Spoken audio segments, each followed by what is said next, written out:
Assalamualaikum dan salam sejahtera.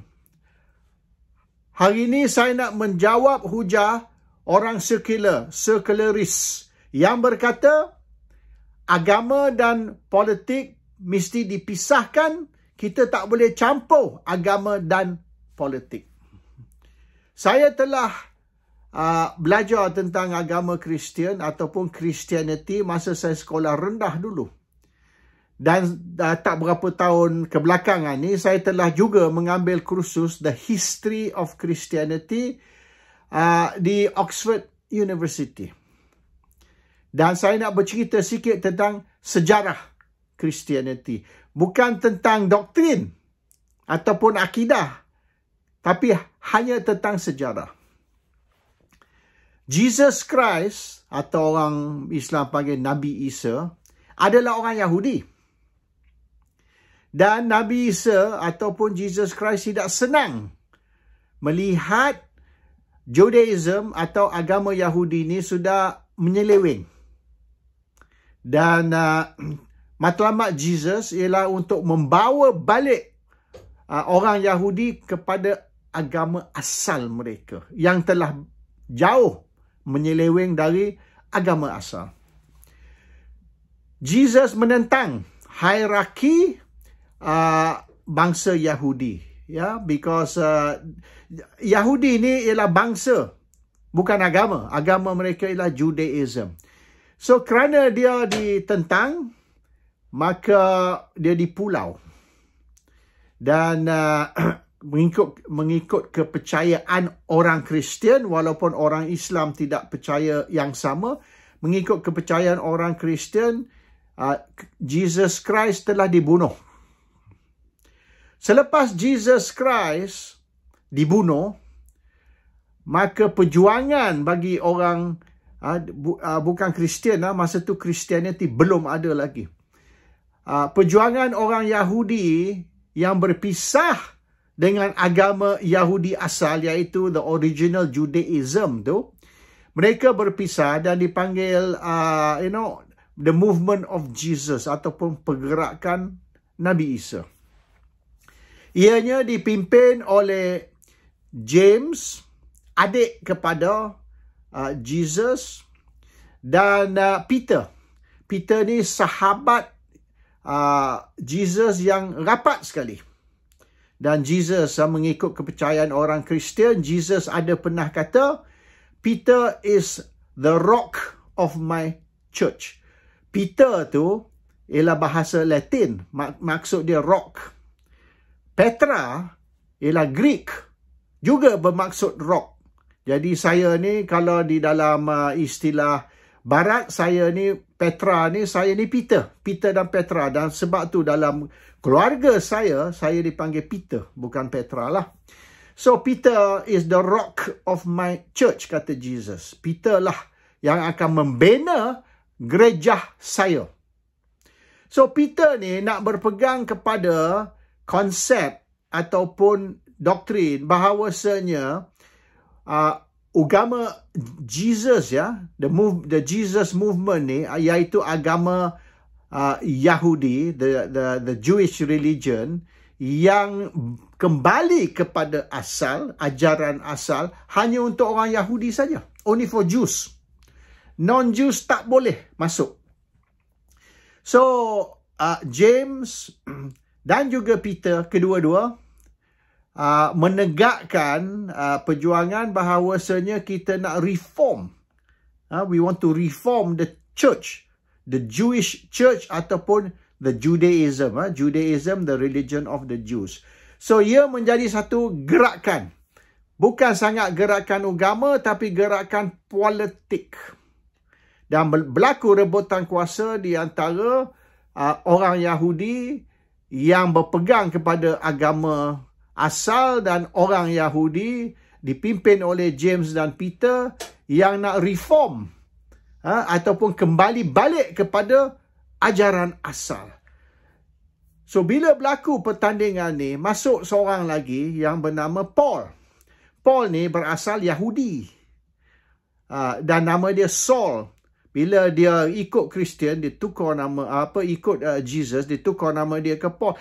Tapi Paul tidak pernah berjumpa dengan Jesus. Paul tak pernah. So, dia bukan satu sahabat lah. Sahabat dari Jesus. Sebab he never met Jesus. Dia jumpa Jesus hanya dalam mimpi. Bukan dari segi maknanya fizikal.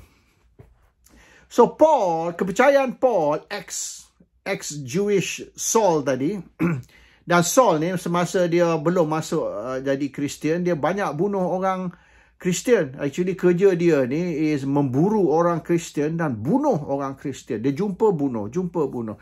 Akhirnya berlaku sesuatu di mana Jesus bercakap dengan dia tapi dalam khayalan, dalam mimpi, bukan physical face to face. Dia pun bertukar jadi Kristian. Tapi kepercayaan Paul ialah Christianity ni kena buka kepada semua orang. James dan Peter tak setuju. Dia kata agama Kristian ni hanya untuk orang Yahudi saja. Dan kena orang yang bersunat. Paul kata tak payah.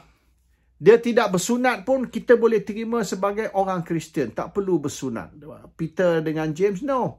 Kalau tak bersunat macam mana? Dia ni bukan Yahudi. So bermaknanya James dan Peter ni nak kekalkan agama Kristian sebagai agama Yahudi.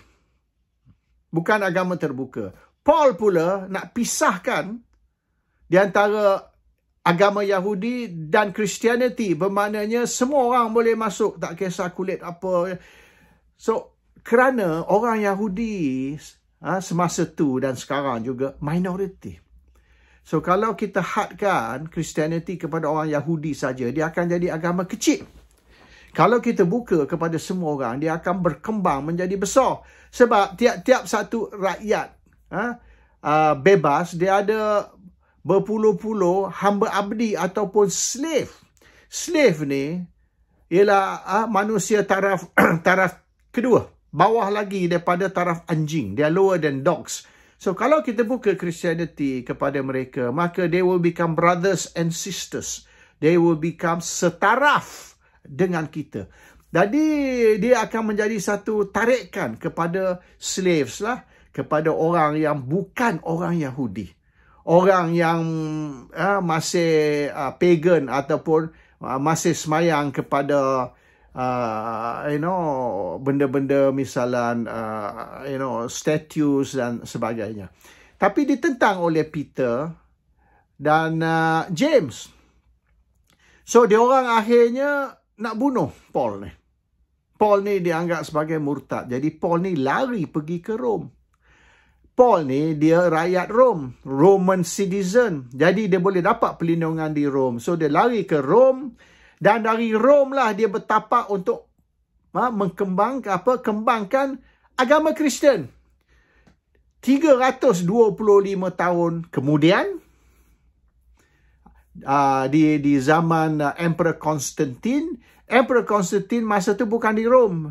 Dia di apa yang kita panggil hari ni Istanbul, the Eastern Roman Empire. Rome ni the Western Roman Empire. So Constantine mengambil agama Kristian ni sebagai agama resmi. Roman, the official Roman religion. Dan muncullah satu agama Kristian baru yang dipanggil agama Katolik. Jadi agama Katolik iaitu agama utama di dalam Christianity adalah berasalnya dari Istanbul dan diperkenalkan oleh Emperor Constantine, dan itu akhirnya mengganti agama yang ditaja oleh James dan Peter dan juga oleh Paul. So Christianity berubah dari asal. Agama Kristen Paul pun berubah dari asal. Dari asal tu iaitu James dengan Peter punya version of Christianity, the Paul version of. Dulu dia tak panggil Christianity, dia panggil Paulism asal dulu. Kemudianlah baru dipanggil Christianity. 300 tahun lebih dululah baru, selepas tu lah baru dipanggil. So kalau nak ikut, Christianity asal ialah Judaism. agama Yahudi. Bertukar menjadi Paulism ataupun Christianity. Bertukar 325 tahun kemudian menjadi Catholicism, jadi agama Katolik. Tetapi dia dipolitikkan. Agama Kristian ni tidak lagi agama. Agama Kristian asal ialah dipanggilkan Judeo-Christianity. Judeo-Christianity itu agama James dan Peter ialah agama Yahudi. Agama orang Yahudi, iaitu Judaism. So today Christianity is no longer the original the original religion of Jesus, tetapi telah menjadi the religion of Emperor Constantine. So it was a political move. Paul membuat political move untuk kembangkan Christianity kepada orang bukan Yahudi. Ditentang oleh James dan Peter. Dia orang tak mau terima orang bukan Yahudi menjadi Kristian, terutama sekali orang yang tidak bersunat. No. Tapi akhirnya Paul menang.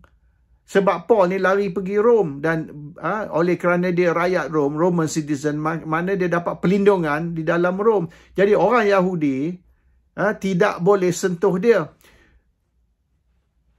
Soalan dia, bila Christianity bertukar menjadi politik dan bukan lagi agama? Jawapan dia, ia bertukar menjadi pergerakan politik ataupun bukan lagi agama tapi political movement apabila Christianity ni keluar dari Nazareth. Apabila Christianity duduk dalam Nazareth, dia masih agama. Tapi agama boleh dikatakan agama yang berpisah dari agama asal orang Yahudi. Agama yang menentang Judaism. So kita boleh panggil Judaism 2.0 ataupun agama Yahudi 2.0. Dia di antara Yahudi dan Yahudi. Ini Yahudi yang menyeleweng, ini Yahudi yang nak kembali kepada ajaran asal di dalam Nazareth. Tapi apabila Christianity keluar dari Nazareth, berpindah atau berhijrah ke Rom, maka ia bertukar menjadi pergerakan politik.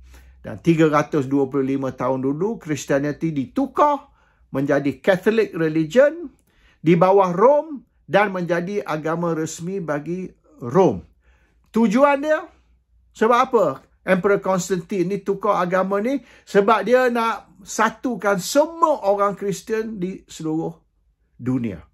Sebab selagi dia ada banyak jenis Kristian, banyak versi Kristian, di Itali lain, di sini lain, di situ lain, dia tak boleh nak bersatukan.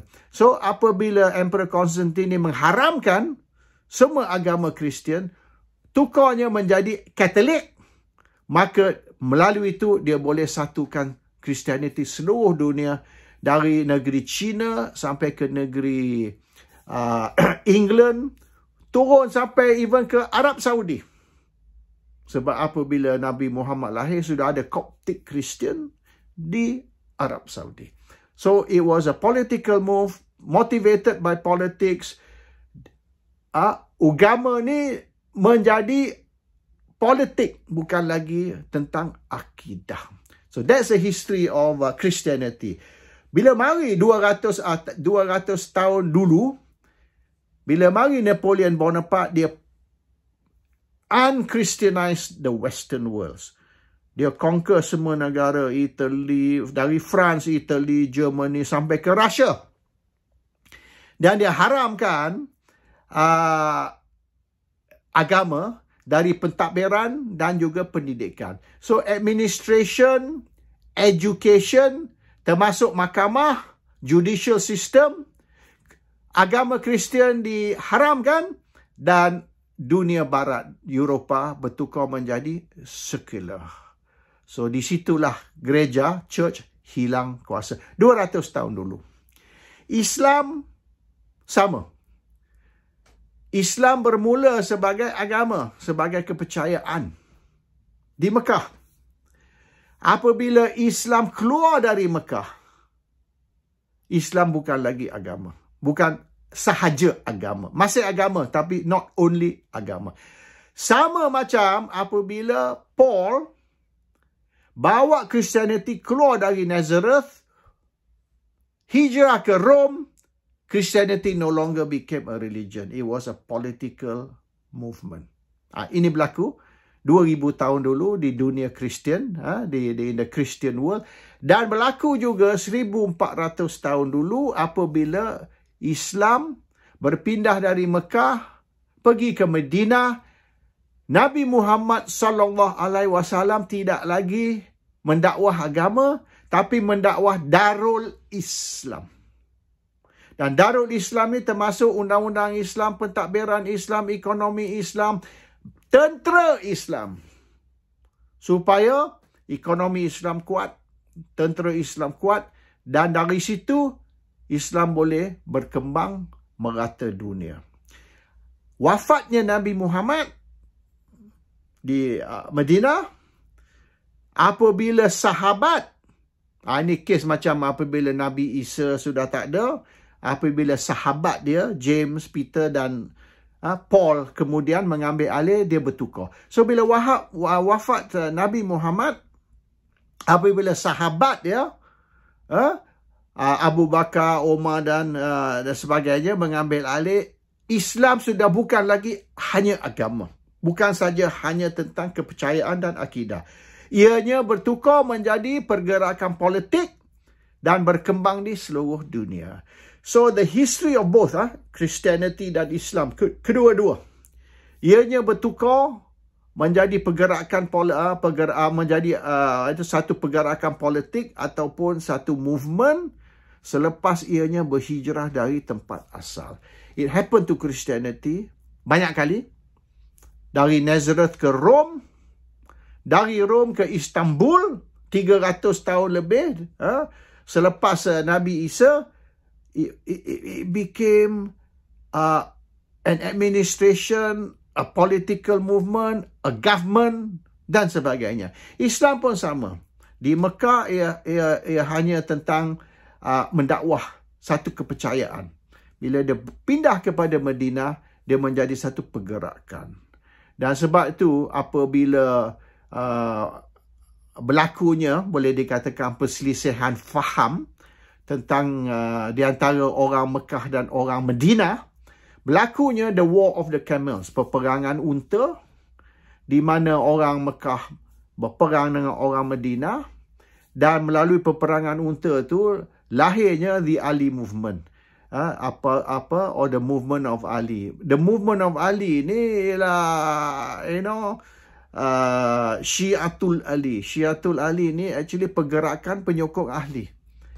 Dan dipanggil ringkas Syiah lah. So it was actually a political movement.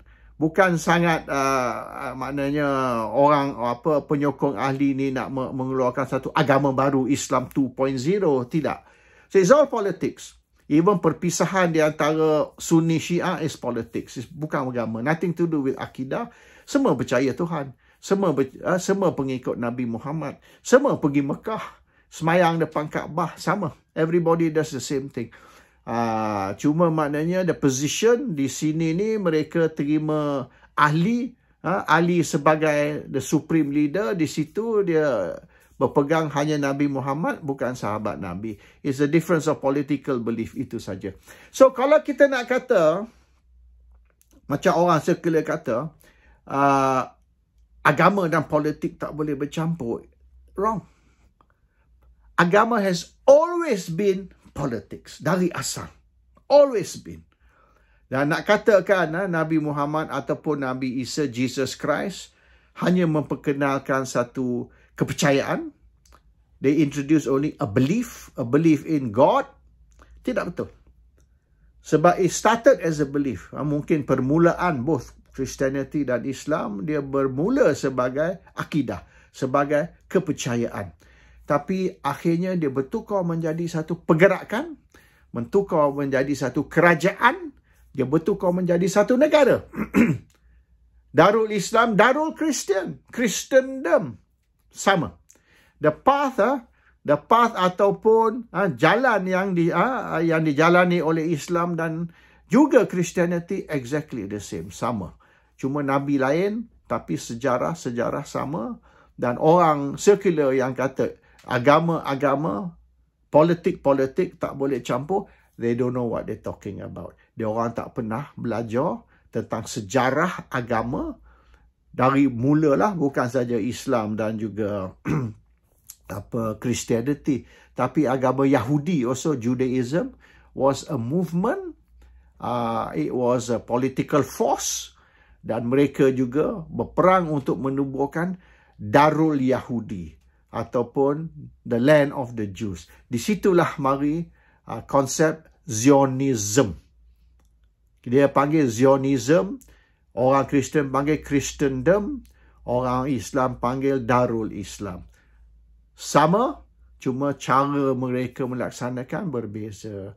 So to the secularists, nasihat saya, belajar sikitlah tentang sejarah semua agama, dan make sure you understand that agama berpisah, bertukar dari menjadi agama apabila Christianity keluar dari Nazareth berpindah ke Rom, dan Islam keluar dari Mekah dan berpindah ke Madinah. Assalamualaikum.